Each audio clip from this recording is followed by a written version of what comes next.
My parents put me in foster care at 5 and never called. Now they're filing lawsuits claiming rights to the $80 million inheritance my adoptive family left me. Hey family, your support keeps these stories alive. Subscribe, say hi in the comments and tell us your city or country. Let's get into today's story. I was sitting in my home office when the certified letter arrived. My hands trembled as I read the words, "Legal Notice," stamped across the front. Inside, my biological parents, people I hadn't seen in 28 years, were suing me for $50 million of the inheritance my adoptive parents left me. $50 million. From people who dropped me at a foster home when I was 5 and never looked back. The memory hit me like a freight train. I remember that day so clearly. My mother, my biological mother, kneeling down in that gray hallway that smelled like pine cleaner and old carpet. "Mommy will be right back, Clara," she'd said, her eyes not quite meeting mine. "You be a good girl and wait here." I'd clutched my stuffed rabbit, the one with the missing eye, and nodded. I waited. And waited. Days turned into weeks, weeks into months. He never came back. Now, according to this lawsuit, they wanted to claim familial rights to money I'd inherited from the only real parents I'd ever known. The audacity made my stomach turn. I called my lawyer immediately. "Darnell," I said, my voice shaking with anger I didn't know I was holding, "you need to see this." "Send it over," he replied calmly. Minutes later he called back. "Clara, this is unprecedented. They abandoned you. How did they even know about the inheritance?" That's what I wanted to know. The Johnsons had kept their wealth private. When they passed last year, Mom from cancer, Dad from a heart attack 6 months later, I'd been devastated. They'd saved me, loved me, given me everything. Now strangers were trying to take it. Before the Johnsons, my life was a different story entirely. After my biological parents abandoned me, I spent 3 years bouncing through foster homes. The first family, the Hendersons, were nice enough but overwhelmed with 7 other kids. I slept on a couch in the living room, my belongings stuffed in a plastic grocery bag under the coffee table. Mrs. Henderson tried her best, but I was just another mouth to feed, another body taking up space. The second home was worse. Mr. Patterson had a temper that exploded over small things. Spilled milk, too much noise, homework taking too long. His wife would flinch when he raised his voice and we kids learned to become invisible. I remember hiding in the closet during his rages, covering my ears, praying I wouldn't be noticed. The caseworker eventually removed us all, but the damage was done. I'd learned that adults couldn't be trusted. Then came the Robinsons, who saw foster children as paychecks. They fed us the bare minimum, bought second-hand clothes that barely fit, and spent the stipends on themselves. I remember watching Mrs. Robinson come home with new jewelry while we ate pasta for the 5th night in a row. "You should be grateful," she'd snap when I asked for seconds. "Nobody else wanted you." Those words haunted me. Nobody else wanted me. At 8 years old, I believed it was true. I was damaged, unlovable, unwanted. My biological parents had proven that, hadn't they? They'd chosen their freedom over me. Every night I'd whisper to my rabbit, "What's wrong with me?" The rabbit, of course, had no answers. Then, on a Tuesday morning in October, my caseworker Ms. Oliver said, "Clara, there's a couple who wants to meet you." I'd heard this before and felt nothing. Another interview, another rejection. I was 8, almost 9, too old for most families who wanted babies or toddlers they could mold from scratch. But Eleanor and Edward Johnson were different. They walked into the visitation room and Eleanor's eyes filled with tears the moment she saw me. Not pity tears, something else. Recognition maybe. She sat down across from me while Edward stood back, giving me space. "Hi Clara," she said softly. "I hear you like to draw?" I shrugged. I'd been learning to show nothing, feel nothing. Safer that way. But Eleanor pulled out a sketchbook and colored pencils. Expensive ones, not the dollar store kind. "Would you like to draw something with me?" We sat in silence for 20 minutes, just drawing. She didn't ask invasive questions or make promises. She just existed beside me. When the visit ended, she touched my shoulder gently. "I'd like to see you again. Would that be okay?" Over the next 6 months they visited every week. They brought art supplies, books, took me to museums and parks. Edward taught me to play chess. explaining each move with infinite patience.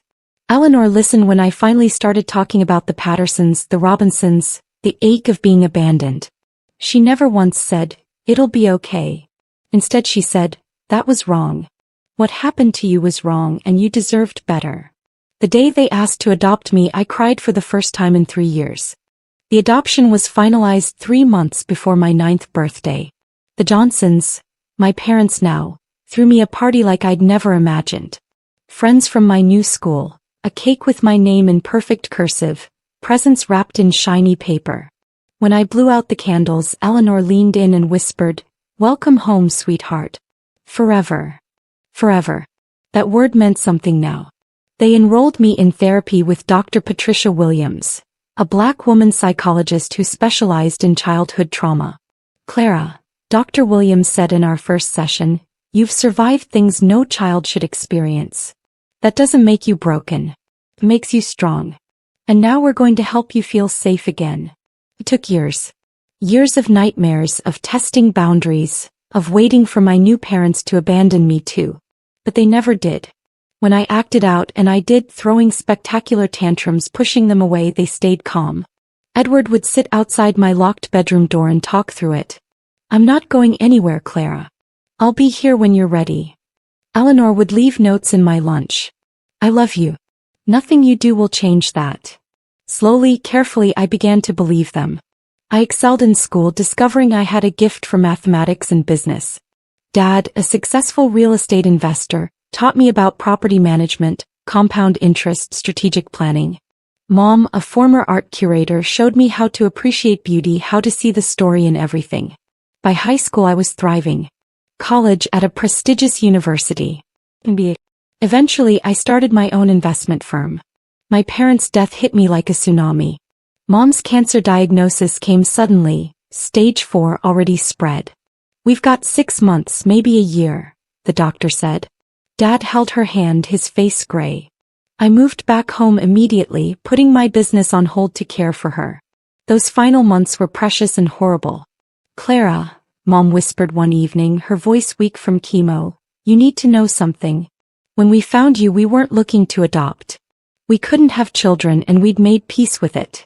But then I saw your face in that foster home." She paused, gathering strength. "You saved us as much as we saved you.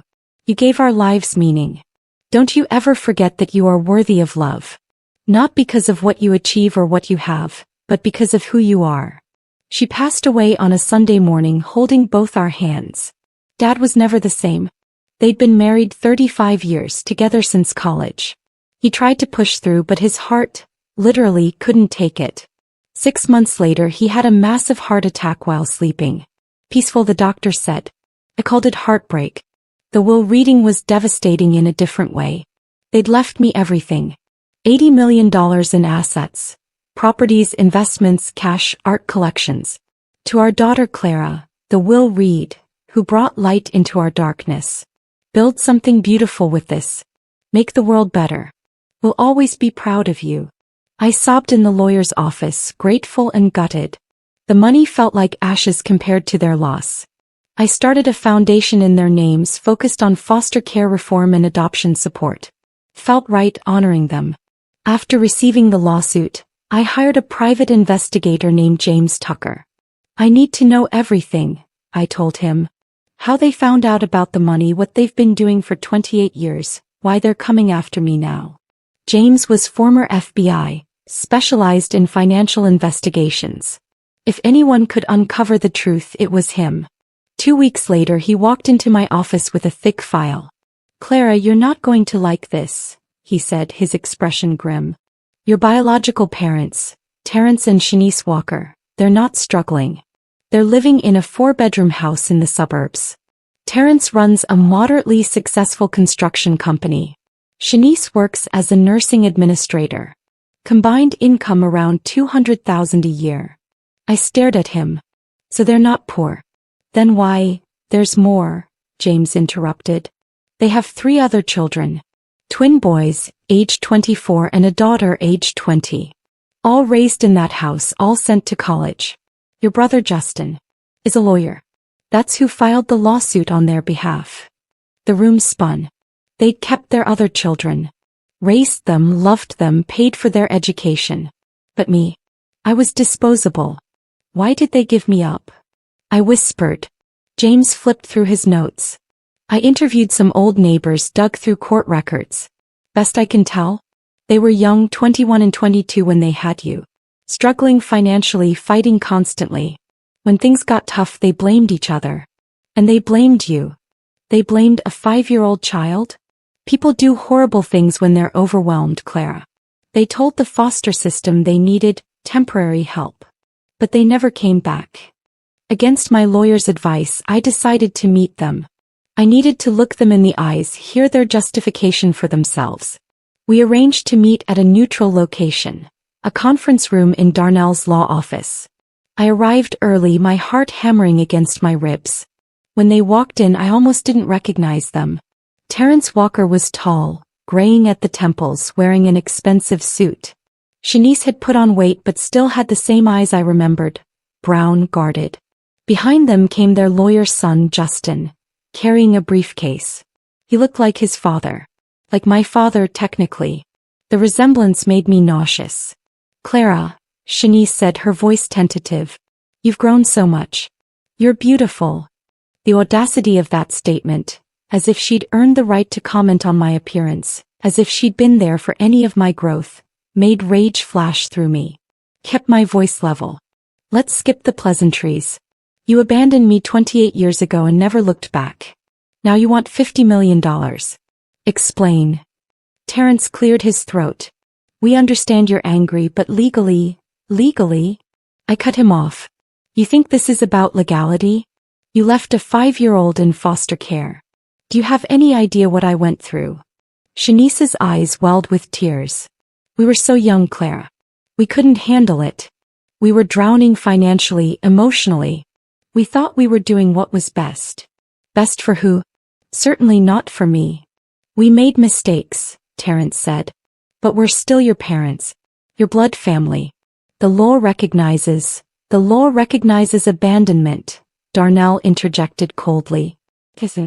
Opened his briefcase, pulling out documents. Ms. Walker, or do you prefer Johnson? Our position is simple. You received an inheritance that rightfully should include consideration for your biological family. $50 million is less than 2/3 of the estate. We're being reasonable. Reasonable. I laughed bitterly. You kept 3 children. Raised them, paid for their education. But you threw me away like garbage. Tell me, Justin, did they mention me growing up? Did you even know I existed? His face flushed. That's irrelevant to the legal case. Answer the question. Silence.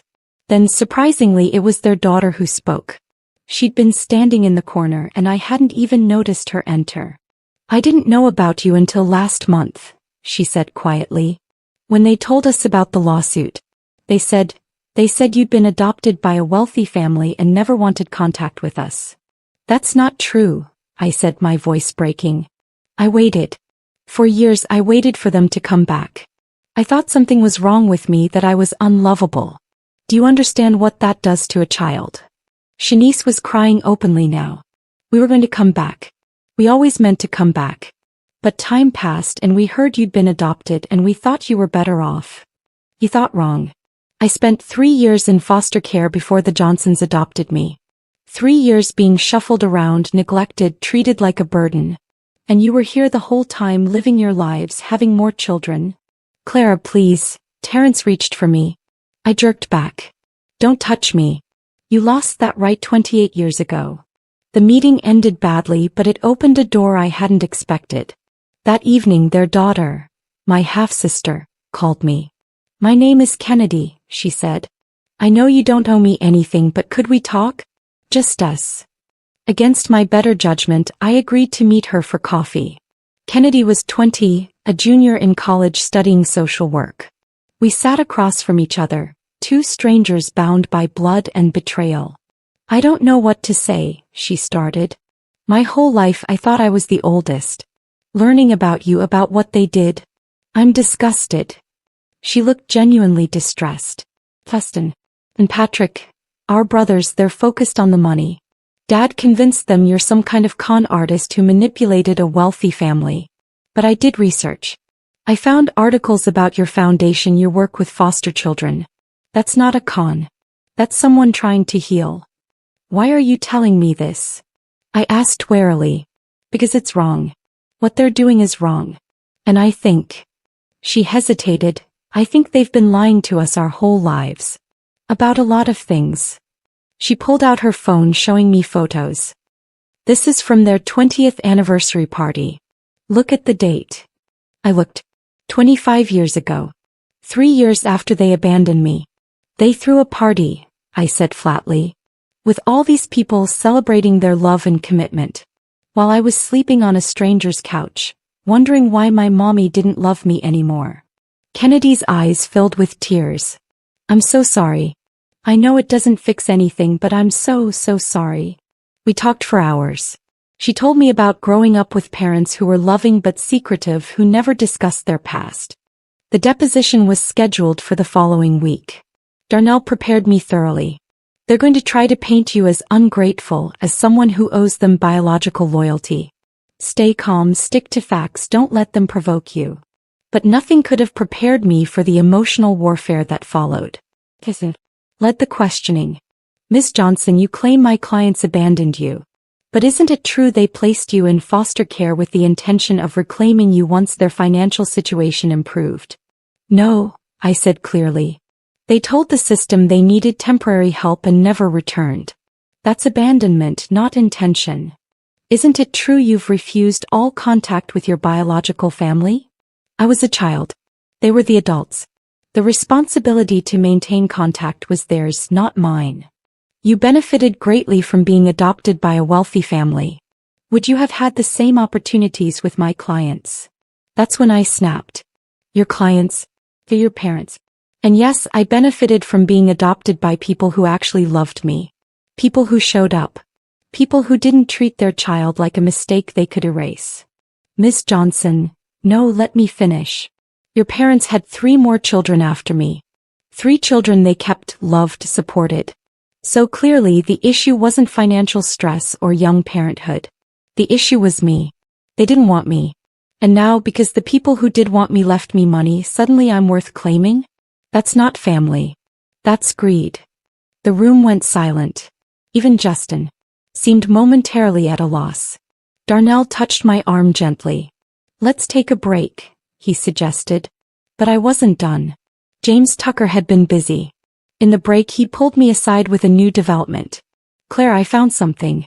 Your biological parents signed away their parental rights 8 months after placing you in foster care. It's in the court records. They didn't just abandon you informally, they legally terminated their rights so they couldn't be sued for child support. The world tilted. They terminated their rights? Completely.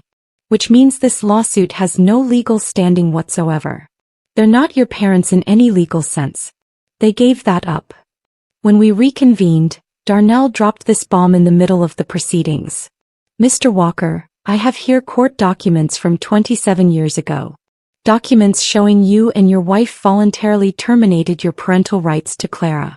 Which means legally you have no claim to her inheritance. None. Terrence Sr.'s face went pale. Shanice looked like she might be sick. Scrambled. We weren't aware of. You're a lawyer representing your parents in a familial rights case and you didn't check the basic legal history?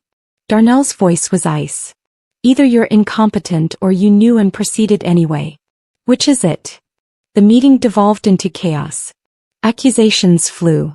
Terrence Sr. claimed he'd been told by the social worker that terminating rights was just a formality. Shanice sobbed that she'd been pressured, that she'd been young and scared. But the truth was clear in the documents. They'd signed away their rights to avoid responsibility. And now they wanted to claim benefits. This case is over, Darnell declared. We'll be filing a countersuit for emotional distress and legal fees. And if you persist with this lawsuit, we'll pursue sanctions. They persisted. Despite everything, they pushed forward, banking on some loophole, some sympathy from a judge. So we ended up in court 3 months later. The courtroom was packed. This case had attracted media attention.